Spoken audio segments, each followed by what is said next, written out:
Did you start the recording? Yeah. Ah, you did the.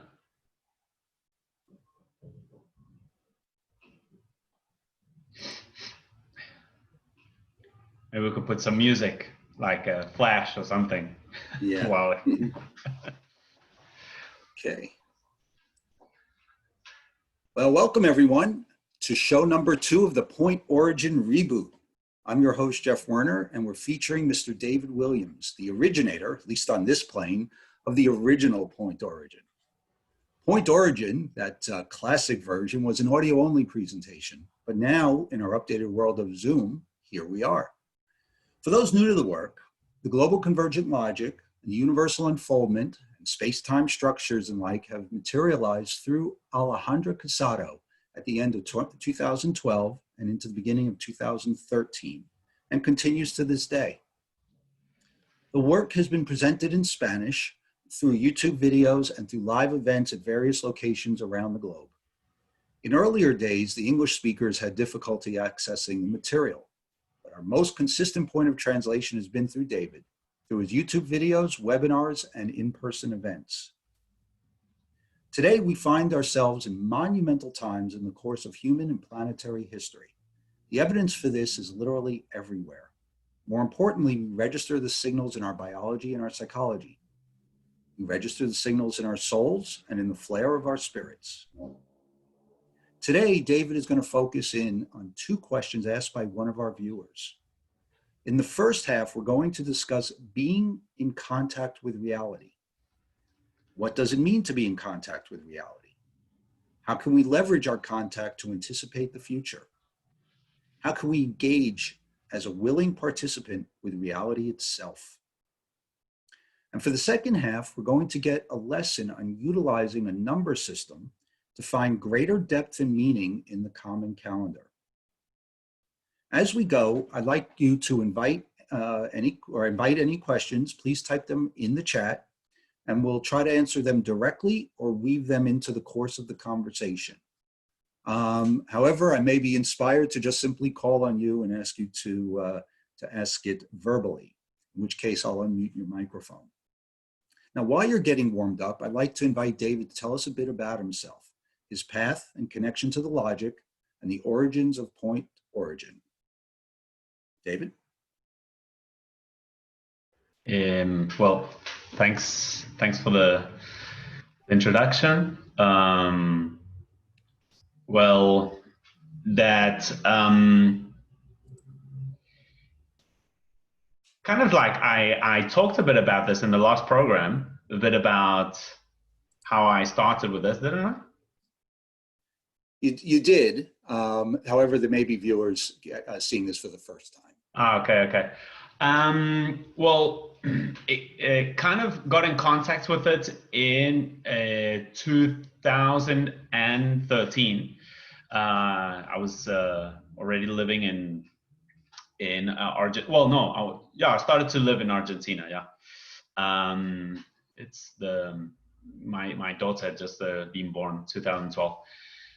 And basically what happened is that from more or less 2010, I started to have something just started to move within, and there started to be an opening, which at the beginning I wasn't completely understanding, but definitely just started having, there was this interest connecting with reality, we could say. In a sense of its relationship with consciousness. But what is happening is that in that opening, there was a lot of confusion in the sense of how this whole thing kind of interconnected. So I started to explore different angles, but I didn't see how this kind of englobed in a coherency. Yeah? Then when I saw the first video, Alejandra, the resonance was very, very strong. So first key, we could say, of anticipation is that the communication sometimes occurs through what we could call resonance intuition. That's we could say a first a first connection with an anticipation, for example, meaning that there was a lot of aspects of my future that was connected to that first video I was seeing, but my conscious aspect still couldn't grasp the significance it had, but my body could. So there was a resonance, like kind of lit up.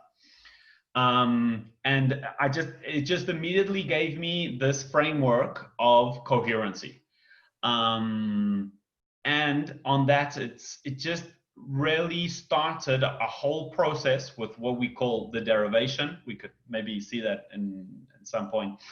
The derivation, which is a process of going to night and consciously connecting with a point of origin. Yeah. When that occurs genuinely and consciously, this begins to trigger. It's like connecting. It's like starting a conversation with something that you never talked with. Yeah. But at the moment you recognize that can talk back, So this conversation with this point origin of reality started to occur. This very rapid transformation started to occur within me, and together with this process, which mainly started in Argentina, and then connected a lot with Spain and Spanish language countries.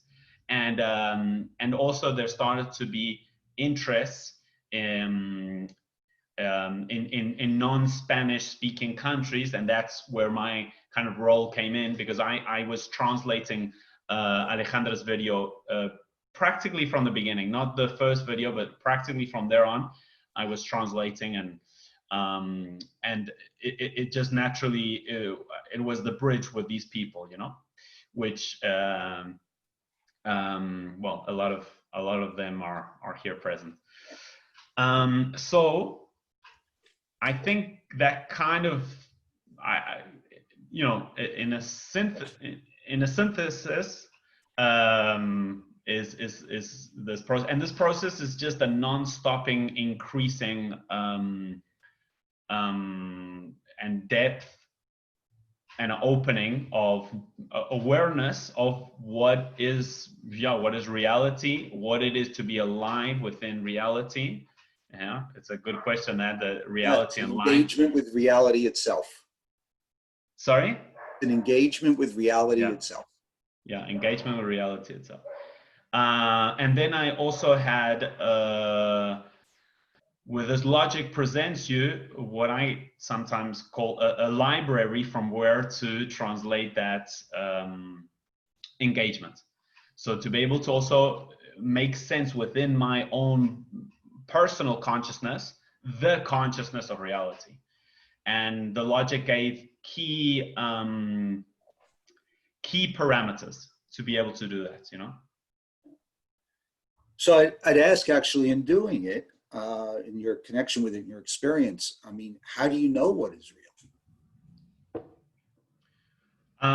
Well, we could say, well, what are we talking about reality, when we're talking about reality? First, we can make a difference between reality, my relationship with reality, and our relationship together within reality, okay? Like if it had these levels. But reality, in one sense, is, first of all, it's a general consciousness which connects different personal consciousnesses. So we could say it's an impersonal. The foundation of reality is an impersonal consciousness. Now, reality is not just one-dimensional, meaning that, well, a lot of people would say, okay, reality is that which I can touch, feel. It's like the kind of empirical aspect of reality, the manifested aspects of reality, which is kind of material, physical, and all that. that is a level of reality, but it's not the whole of reality. Yeah. But if you want to be in contact with or establish a communication with reality, first of all, you have to recognize that reality has a consciousness of itself, which is not personal, which is not, it doesn't belong to a race. It doesn't belong to a certain group of people. That reality is a general and personal consciousness. Say an objective reality? Objective reality is just a reality became an object. Okay, so it means that it exists. And this is a key importance of reality. Reality is not exactly the same as existence. Existence is just a manifested plane of reality. Yeah, you see that? So when you say it's objective reality, okay, that means it's already become an object. But there are other levels of reality that are not objective. It's not an object. It's not just a material part. But if you want to connect with reality, it is very good to start the communication as impersonal, general, and start from its manifested aspect. Because that's what it already is. Because if not, you can connect with the imagination of reality, of what reality is. Okay. So what you want to do is connect first with the real experience, and from there, allow it to begin to give you clues of the non-visible planes of reality. So, okay, reality is multidimensional. That's a first. It's general, it's impersonal, and it's multidimensional. When I'm talking about reality, the reality, not my reality, that's that communication. Well, we could also put this word, the environment, this concept of environment, which is not me and it's not you, it's not us, it's something that is englobing us, is containing us. That has a consciousness. Yeah, that has a consciousness, and that consciousness is in communication with the contents of that reality. Kind of like if we had an antenna and reality is the consciousness, the radio emissions of something, you know. So that's probably the first approximation of what we could say about reality. Sure. So we're saying that there's a separate consciousness external from our own perceptions of reality. A separate consciousness external to our own perception. External from our own internal process. Yes, exactly. Yeah. So conscious, like, because I think one of the questions, like, reality and consciousness, how do they relate? Well, reality has a consciousness of its own. Then it unfolds into different expressions of that consciousness, which are like just different portals of, in a way to say, through which it is expressing itself. So what are, you know, Jeff an individual, David an individual, and then there's this reality that connects both of us. Yeah. Okay. So what is reality doing when we are communicating with each other? It is in a way expressing two viewpoints and learning about itself. Okay. Then we have, each of us are communicating within ourselves. Like we have a personal communication. And what is that? Reality being able to see itself through a private personal consciousness. Yeah. So we could talk about three areas of relationship. One, which is an impersonal consciousness. One, which is a personal consciousness. So it's an inner, it's a private. And then there's an interpersonal consciousness, which is more like a public. Mm-hmm. And reality is the container of all those relationships. So can you speak to the interplay of, say, your experience of reality, my experience of reality, and everyone else's, along with the external reality and external consciousness. Can you say that again, Jeff? Could you speak to the interplay between your Okay. reality, my reality, everyone else's reality, and the external consciousness reality? Okay. I don't like to call it too much external. Because why? Why is that? Because that reality, that impersonal reality, is also within things. So to put it external, I understand why you're saying that, but I would just say, okay, but don't think that it's separate from your own self, because that impersonal consciousness is also within. We're all contained within Yeah. the whole thing. Within, without, yeah. Yes. So how does the interplay occur? Well, basically, we have to have these, look, there's two notions we always have to take into consideration, kind of like a logical fractal of the universe, yeah? And it's the notion of structure and the notion of content, okay? So the notion of structure is something which is general and contains different individual expressions within it. Like, for example, my house is a structure, and then I have I have a table, I have a computer, I have a chair, me, my wife, okay, we are contents within that structure, okay?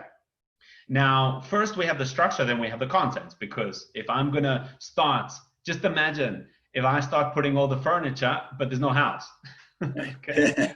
So there's like a kind of hierarchy, we could say, yeah.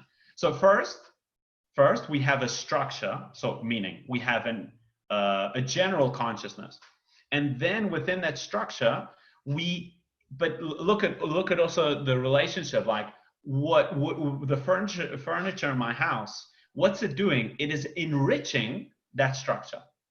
So what are we doing as little individual contents of this structure called reality? We are with our own personal expression. We're like furniture in that house, okay, of reality, and we are providing an enrichment, a diversity of expression. So why is that interesting for reality? Because it's learning about itself. So there's a feedback of the general and the specific, we could say, or the detailed. Because when I'm experience a personal point of view and you're another point of view, and we establish a relationship, what that is allowing reality to talk with itself, and it's allowing reality to learn about itself. How does, this is a very important question. How does reality, what is a key element for reality to learn about itself? Okay. What we call errors, mistakes, conflicts, that is the key. That is the key element.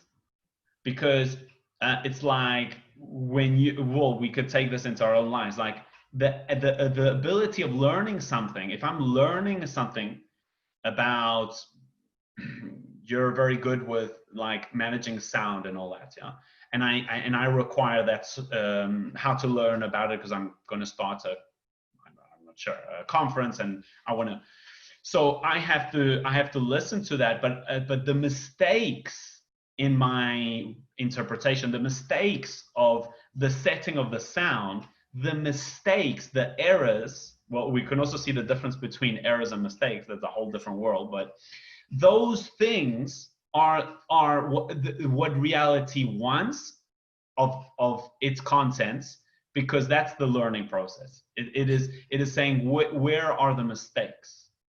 That's a whole different way of engaging in life than we've been taught. Yeah, and we normally punish mistakes. Yes. See, and that's just a human understanding of a mistake. It's something that has to be, or error, something has to be punished, corrected, or corrected in a sense, meaning that it's not bad to correct it, but the thing is for it to be expressed and seen without a feeling that I've done something bad. I'm, like, well, kind of like we've been educated, like when there's an error or mistake that occurs. And this is what's going to create that point of view. When we punish errors, this is what's going to create. We're going to repress them. Now, why is that not very good? Why do we repress them? For us not to be punished, or not to be, so we try not to make them. We try to hide them. Now, why is that not very good for reality? Because we're avoiding the key elements of its learning process. And now we have to think, why do we have that inverted conception of a relationship with errors?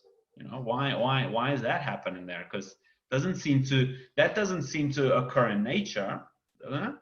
Seems to be quite a human thing, Right. So, well, there's a lot of inverted logic that probably it will be good for us to do a revision and see if it's really working for us, Right. In a roundabout way, because my next question was in territory of, can we affect reality, and how so? And it's almost, one aspect sounds like a way to affect it is to make mistakes, errors. Well, yeah. Well, also, of course, this, if reality is learning about itself through the errors of its contents, okay, through my errors, for example, and is learning, I'm also going to learn from it, but reality is learning in itself, that is changing reality in itself. But you see, I wouldn't go to this kind of view that, okay, I'm here to create reality, because I prefer to see reality and me as a conversation. So there is, of course, we are affecting each other. It's like, definitely the furniture in my house is changing the house, but there's a conversation. I like to see it more as a conversation, which in a conversation there's an interaction between both. And I wouldn't recommend this kind of thing of taking my parameters of my reality and trying to impose it onto reality. Mm-hmm. And call that creating reality. Why? Because what about the feedback? What about what reality has to tell me? So on that one direction view, that in a way I can find certain mechanisms to manifest things. And that is what is creating reality. You see, it's very arrogant. It's like, I am creating reality. It's like, wait a second, I think reality was here before you came. Yeah. So I would position oneself in the right hierarchy relationship, It almost, common term we hear these days is co-creation. Would you say that that's a fair term here? See, a co-creation is, because you see, you and me, a co, it means two. There has to be one, there has to be two, okay? So that means it's public. It's a public relationship. So when we are my own private communication within, and your own private communication within. And when we communicate that together, that is also feedback for reality. So the interaction between us is very important, because that's how also reality is learning. And the mistakes in our interaction between us, that's also very important. So meaning, when we are going to relate between each other, we're going to make mistakes of interpretation, mistakes of communication, If we are open to the mistakes, then that is a very good feedback for reality to learn through us, and that kind of co-creation that occurs. Yeah. Seems like there's a service to reality here. Yeah. Yeah, but I would see it like me and you are co-creating reality. You see the same arrogance is there. I'm not sure if you see that. Couldn't it be that reality is also co-creating us? Can you see? Right. Because Yes. if not, it depends on us. The contents, it depends on us. And it's us who have to co-create the new. No, wait. Reality is also in this community, this impersonal general consciousness, you see, is also co-creating us. But there's a feedback. We are also co-creating it. Yeah. So I guess the question is the answer to the question is kind of in that direction, I would say. Sure. Sure. So good. Doesn't seem like we have any questions in the chat. So being we've covered reality and we totally get it, we can move on to our second topic, which is about the calendar. And we'd start with, how do we begin to understand the calendar? It's obviously a key component in the work of the logic and space-time structures. So I would ask you in a couple of ways. How do we begin to understand the calendar? What is the base code of the calendar? What is the logic of the calendar? Okay, well, before we go into that, there was something about anticipation that you asked. Oh, okay. Well, there was a distinction, right. There was, you know, it was the difference between prediction and anticipation. Yeah, Right? okay. That's a very important difference, yeah. Right. So any So, order you feel moved to take it. well, first of all, like anticipation, this aspect of anticipation, like one thing that's important, because you remember the key element, the key mechanism of reality learning about itself, it's errors. Yeah. Now, when people have this notion of that there's a future that's in dialogue with my present, the way that they translate that, look how they tend to translate it. Okay, so I can predict that future and avoid that error to occur. Ah, okay, so you don't want errors to occur. But I don't think reality wants that. So why? So the first thing is, why do you want to have this conversation with the future? To avoid conflicts, to avoid errors, to avoid things like that? You know, so prediction is kind of trying to control the future. You see, because it's how can I communicate with the future, or how can I predict, or whatever, how can I anticipate the future? I would say, how can I allow the future anticipate me in the present? It's kind of reversing it, because Yeah, that's quite a twist. How can I allow the future to anticipate me? Can you okay, expand on that? okay, what do I mean by that? Because I don't want to control the future. If the intention is controlling the future, you're not understanding anticipation. And if your intention is to knowing what is going to happen, you're not understanding anticipation. Because that is not the important thing of what is going to happen, or to avoid conflicts in the future. So to know what's going to happen, to avoid what's the conflicts. Reality is not so much in service to that, because it needs the errors to be done for it to learn about itself. So I would kind of say, like, anticipation, okay, we can see it in many ways, but a very important thing is, it's not trying to avoid errors, it's not trying to avoid conflicts, and it's not trying to know what is going to happen. Anticipation is when you establish a dialogue with reality, that impersonal general consciousness, when you establish the communication with that, it's naturally going to provide you anticipation, which means it is going to tell, it's kind of like, let's just make, it's going to tell you, okay, I'm going to give you a lot of errors, problems, and conflicts, okay? But this is the deal. I'm going to prepare you with the resources for when that occurs, you can learn from them.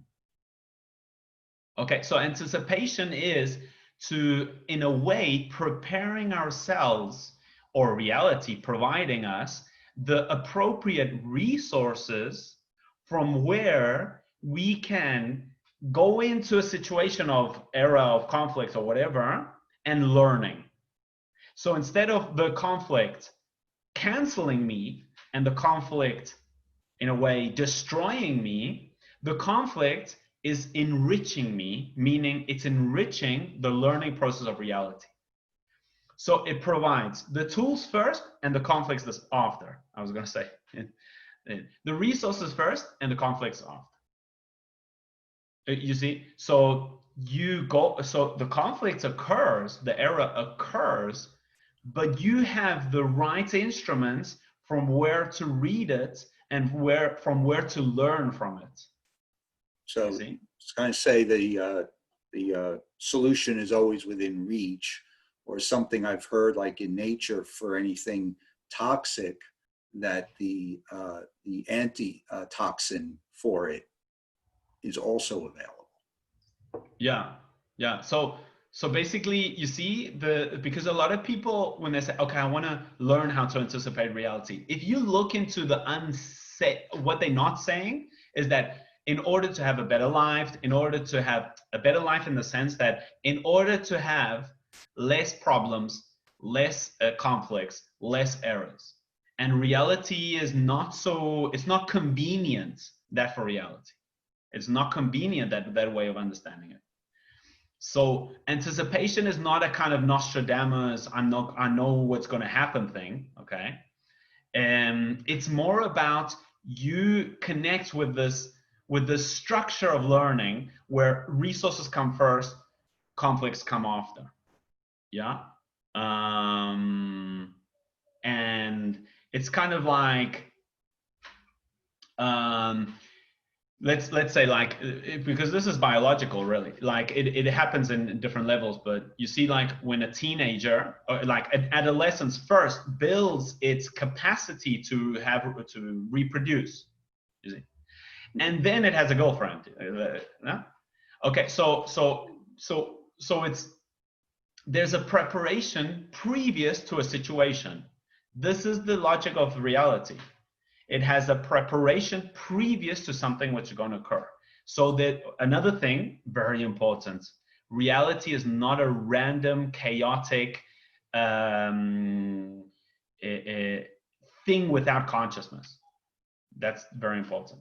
Yeah. And if you have that conception of reality, reality can't talk to you because if you want to start a conversation, you have to establish that other part that you want to talk with is there. And if you're saying there's no consciousness in reality, well, then reality, how can it talk back? You see what I mean? Yeah. So we have a question that might points to clarifying this. Are you saying that we are given the problems that we have because we have the ability to resolve them or answer them already? Yes. In the case that you're open that reality has a consciousness. If not, you are going to be kind of lit because you think that which is planning your life is yourself, just your personal consciousness. Okay, well, if that's what you think is only happening, you're going to have to, it's like there's no communication with reality, which is the one that has this understanding of what resources are required for the conflicts to come. So it depends on your reference system of communication with yourself, with reality, and with others. You see? Yeah. Look, that why me? If there's a why me, that is already telling you that there isn't a link of communication with reality. You wouldn't say why me. Like that wouldn't come into the conversation. What's coming to mind is the example of, say the apple tree, and the design is already in the seed. Exactly. Yeah. And that's an anticipation. Yeah. Yes. And it doesn't need to know. It doesn't need to know what is going to happen. It just knows that there's a pattern of, there's a structure of growth. There's a structure of, and if we go into the calendar, calendar means organizing time, isn't it? So time has patterns, you see? Time is patterns. So the thing is, reality has patterns. You know, it's not our humans came and started to. Reality has patterns. Yeah. So when you are linked with those patterns of reality, and you're in communication with that, or at least open to the communication with that,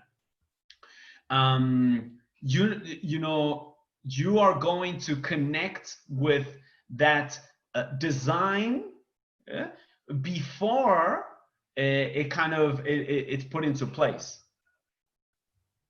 So you're going to be, yeah, you could say you're going to be prepared to learn. You're going to be prepared to learn from reality, and you're not going to be, you know, like this feeling of reality is so unfair and reality is just terrible to us. Okay, what is that announcing? That you see it that way because you're not in communication with reality. You see? Right. So there's another question here, it might tie into the calendar as well, is what if I want to enable that communication with the future to get new errors or new conflicts, but not always a repetition of the same old ones? Okay. Well, first of all, you have to recognize that the future has a consciousness that is in communication with you. That's the first thing. And how do we see the future? Something that we build from the past to the future. Meaning the future has no awareness, and we are, okay, so first you have to also have okay, there is a past that has established a base of my presence, but there's a future that has a vision of direction. First of all, you have to connect with that awareness. So you have to invert time. The future is the one that is making sense of the past. Okay. So first you have to if you want to communicate with the future, you have to open the awareness, or open the awareness that there is that consciousness. Yeah, which means that, because the way that we see it is that I can only be aware of my memories, my, you know, the past. The past is the one that kind of, but there's another one. There's another angle to the conversation. It's how the future provides me with the resource to the vision, maybe, and to use what the past has given me to communicate or to relate myself in the present. So could you say that the future calls in the quality of my existence today? Say that again? Could you say that the future calls in the quality or the aspects of my existence today? The future, yeah. The future is going to be all the perspectives that it's not the non-expressed perspectives of reality, the non-expressed. That's why it's in the future. Mm-hmm. So, but it doesn't mean that they're not available. It just means that they're not expressed. Now, this is something important, meaning that when I'm in the present, I'm in communication with two areas. I think I said this in the LOC program. There's an area that is expressed, and there's an area that is not expressed. Now, really, the way that we see it is that the expressed creates that's not expressed. But it's the other way around, really. It's the non-expressed that ends up creating the expressed. Yeah. So so a person who's going to be in contact with the future is going to have points of view that redefine the way of making sense of the past. So they're never going to be like, if you have this feeling that the past is my trap, why is that occurring? Because you don't have the future to redefine the meaning of that past. If you feel that the past is my trap, it means your sense of time is that the past is the one that's created your present. So you're trapped. Right. But if you open that it's the future that is also creating that present, you can redefine that past in the use in the present. Yeah. Not sure.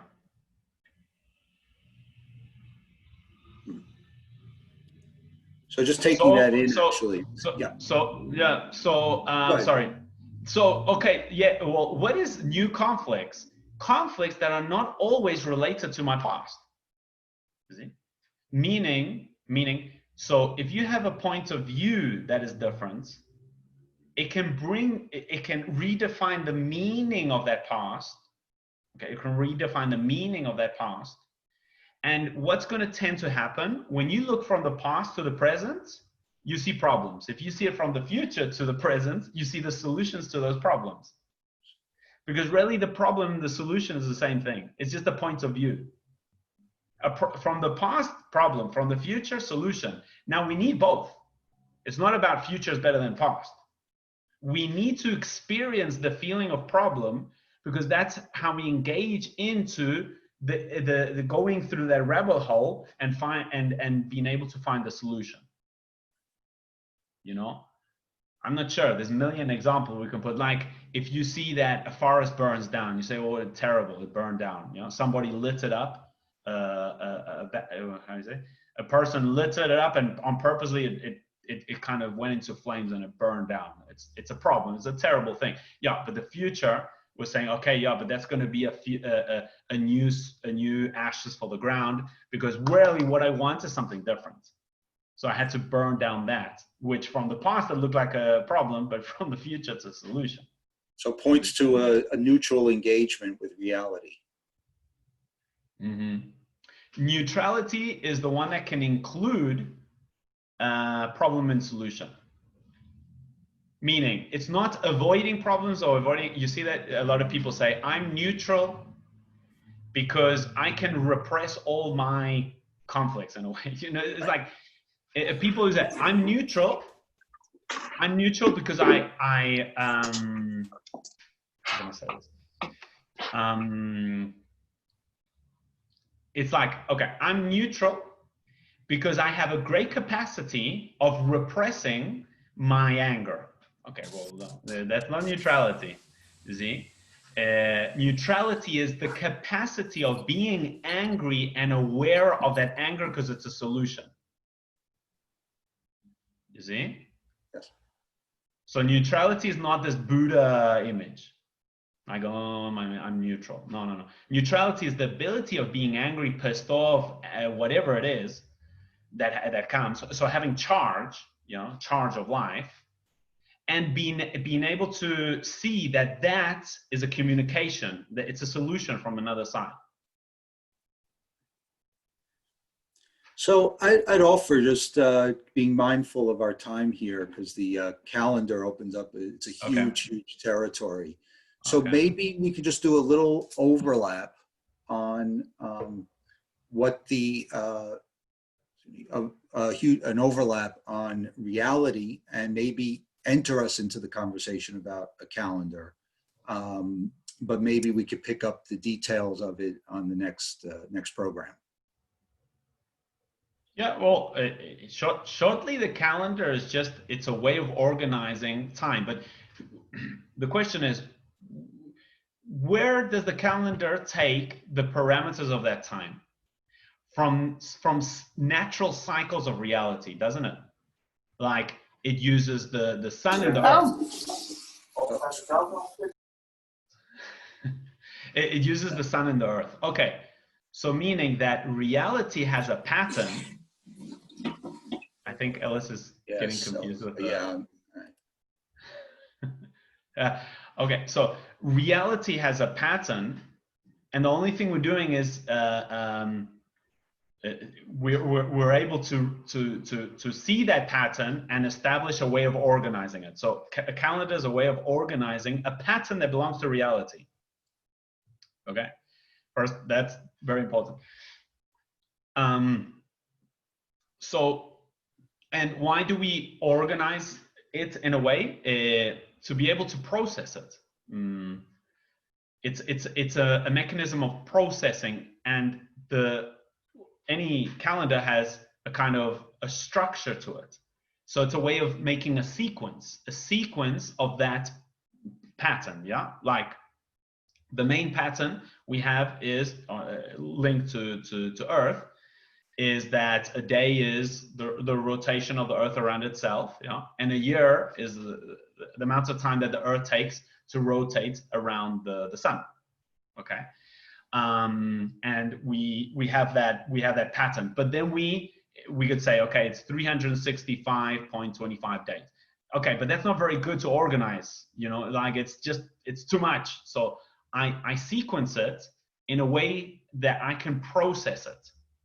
And also I sequence it in a way that I can have, because I can say today is the 2nd of August, which I'm not sure what year. Remember this communication with the non-expressed of the future? Well, the calendar allows that to happen. Today is the 215th day of the year, But so those are the days that I've seen. But there's still 151 days, which is a very interesting number, 151 days to come. So what is that allowing me? To see that there's an expressed of the year and there's a non-expressed of the year in my present. So it's giving me that communication with both angles of time. And in a way, it's providing an anticipation. But it's not trying to know what's going to happen. Okay, there is going to be a flavor in its sequence. Like, summer is not the same as winter, but you don't know what's going to happen in summer and what's going to happen in winter. You just know that there's a structure there. There's a pattern that emerges in that time of year. Well, each month is like that. Each month is a pattern of that sequencing of 1 year. You see? So I can connect with that pattern, but I'm not trying to know what's going to happen, because I think when people connect with this idea that I can communicate with the future, they want to know what's going to happen. What's going to happen? Who am I going to get married to? You see, that is why do you want to know all that? Because you want to control it. And anticipation is not about controlling the future. It's about being in communication with the future. The irony that I hear from people who try to predict the future is that they often get it wrong, is that the knowledge of even reaching out to it changes it. Right? Yeah. I guess that we can see that if there's an intent, like if my interest is to predict, to know what's going to happen, what's going to be the events, the second question I would say is that, why do you want to know that?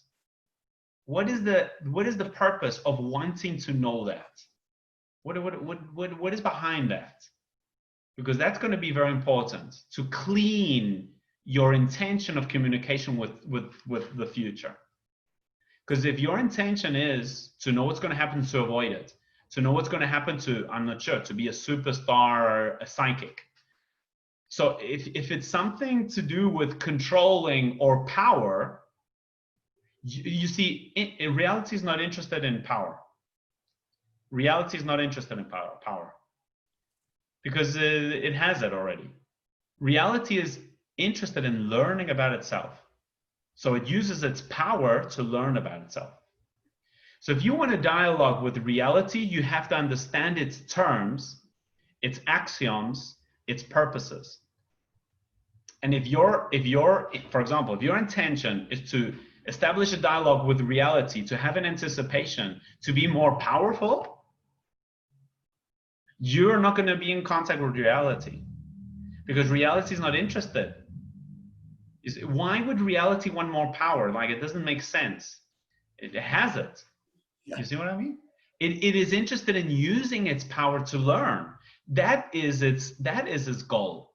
So when you want to establish a communication with reality, you have to begin to submit your purposes for its purposes.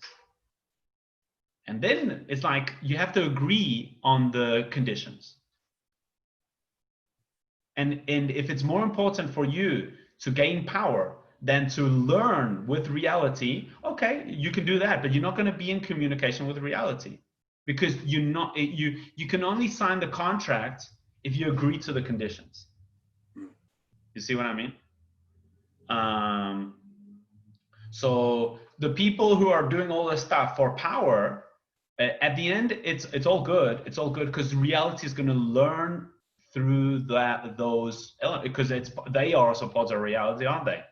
Right. So reality is also going to learn through those baddies, or those you know, it's just another era, and it can learn through that era. And it's always going to have a surprise, because the powerful person is going to think, okay, I'm controlling this. And really, reality is just giving what that person wants, to be able to get what it wants, which is to learn. Sure. So that is very, like, when you see these people that are controlling the world and all that, okay, but they parts of reality. So reality is using them to learn. So see, reality is always going to have one condition. It includes all its points of view, because all of them are appropriate for its learning process. It seems like Laura has the same question that I was thinking, that I was going to hold off from asking, but it seems like reality wants this to play out. Okay. So she's asking, could we say that if we are doing it to control the future, we are operating from 4 rather than 7? Yeah. Yeah, we are operating from the purposes of 4. Yeah, look, 49. 49 is Germany. Yeah, okay. 49 is the telephone code of Germany. Now, I'm not saying that. I'm going to talk about a dysfunctional use of 49. Okay, there's a functional use, but a dysfunctional use is 4. Okay, which is design, and 9 is purpose. Okay, so it's kind of like 4 trying to, what is our most link with Germany a lot of time? What is it? The situation of the Nazis and the Second World War and all that, yeah? Well, what was the intention there? They would say that their design is the most important purpose. And they had to control all designs because they were the chosen one. Can you see how that plays out? Now you see, okay, that one thing is the purpose of your the interests, the wants of your design, the purposes of your life, and then another thing is of reality. Now, does this mean that it has to contradict? Is there a fight? No, but there is a hierarchy order. Okay, so explore your purposes, but from the purposes that are of the general reality. Yeah, so it's not a fight either, because 4 is just an unfoldment of 7. So, but if 4 is in a way saying, okay, the point of origin of my intention is my identity. See, you see the whole thing of the Germans with the identity and all that, controlling all the identities in the world. Yeah. So if the point of reference is my identity, well, reality is the one that contains identities. So I'm going to have to realize that hierarchy relationship. And so what I'm going to try to do is for that 4-9 to connect with 7-9. It's not a fight. It's establish a communication. So are you saying that you would have 4 connecting to 7? Yeah, not canceling itself. This is very important, because spirituality is the whole thing of canceling your identity, canceling your ego. Like if the ego is the problem. No, the ego, the identity is not a problem. The thing is, the problem is that it's not opening to the connection with reality, the general aspect. But you need your self-definition. Because why do you need your self-definition? Because it provides the diversity of expression of reality's contents. So the whole thing that a lot of times happens in spirituality, and this is a very perverse use, is like cancel your ego, destroy your ego, it kind of like stop having that self-definition. Really the intention is that somebody else comes and uses it, because if you don't have a self-definition in the communication with others, you can't establish your self-reference when you communicate with others, so the others eat you up.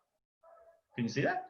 So what I'm saying is that a global convergent logic is going to converge 4, 7, and 1.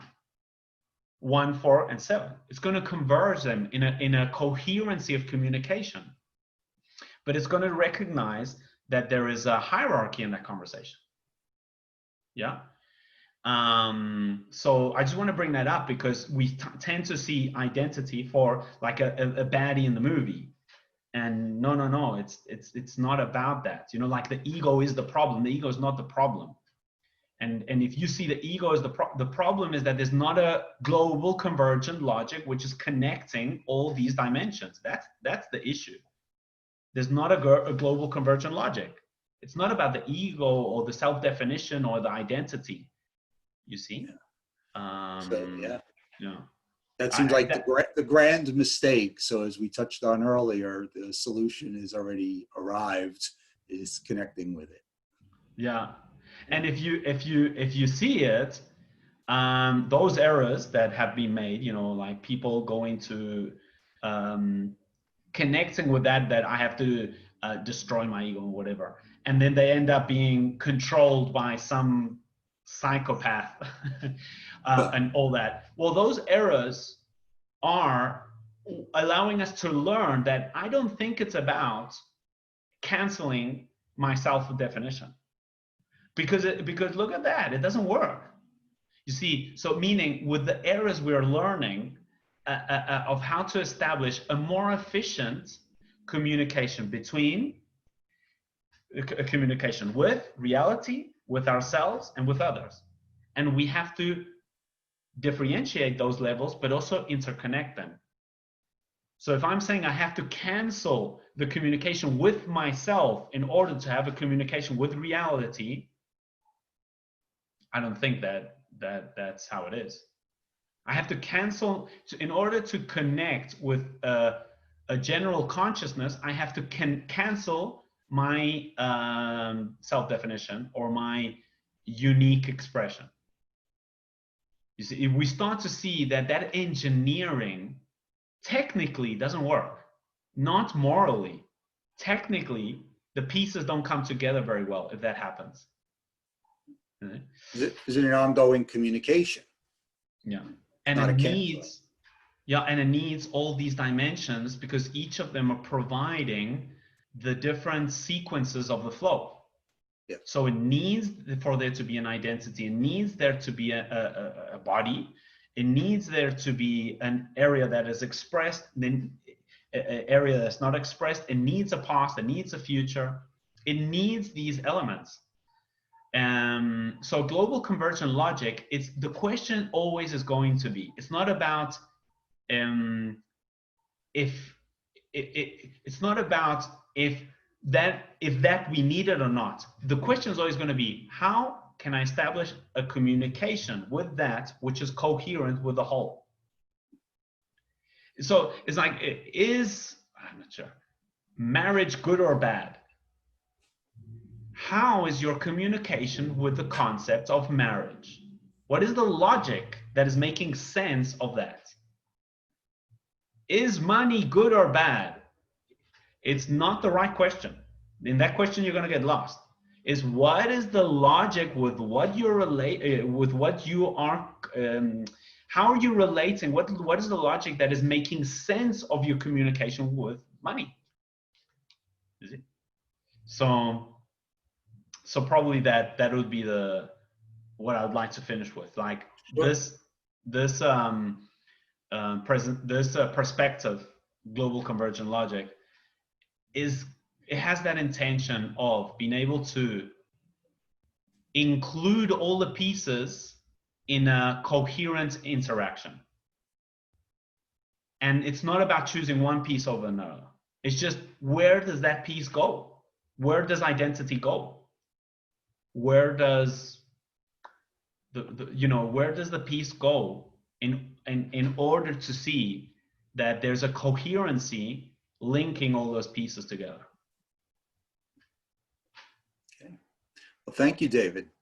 And we entered an area that for those new to the logic, maybe viewing for the first time, I feel the need to direct them because we touched on planes, plane 4, plane 7 and such. And if you'd like to learn more about that, we have on the New York Global Convergent Logic Forum, I believe there's a link there for module number 1 of David's webinar series from 2019. And I believe also on your YouTube channel, it's available, correct?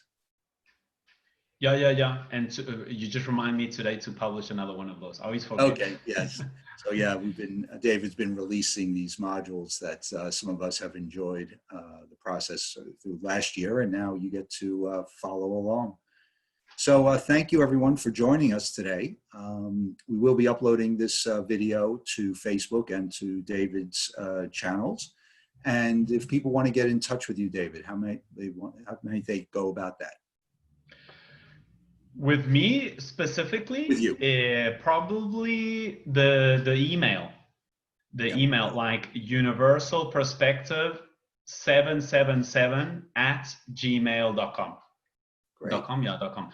But I would say that also to be in contact with the work, I think the best thing is that there's a WhatsApp group, which is working very good. There's a WhatsApp and a Telegram group, which I think is very good because it's kind of concentrating the people who are non-Spanish speakers, but who are resonating with this this work. So and that WhatsApp, how can we provide that WhatsApp group? That's what I'm thinking. If they reach out to either you on your email, yeah, exactly, yeah, or reach out to me, message through the New York Global Convergent Logic Forum on Facebook. So thank you everyone for joining us. David, thank you. Thanks for a lot. An enlightening experience. And hopefully we'll see everyone on the next Point Origin. Bye-bye, everyone. Bye-bye. Thanks a lot. Take care. Bye-bye.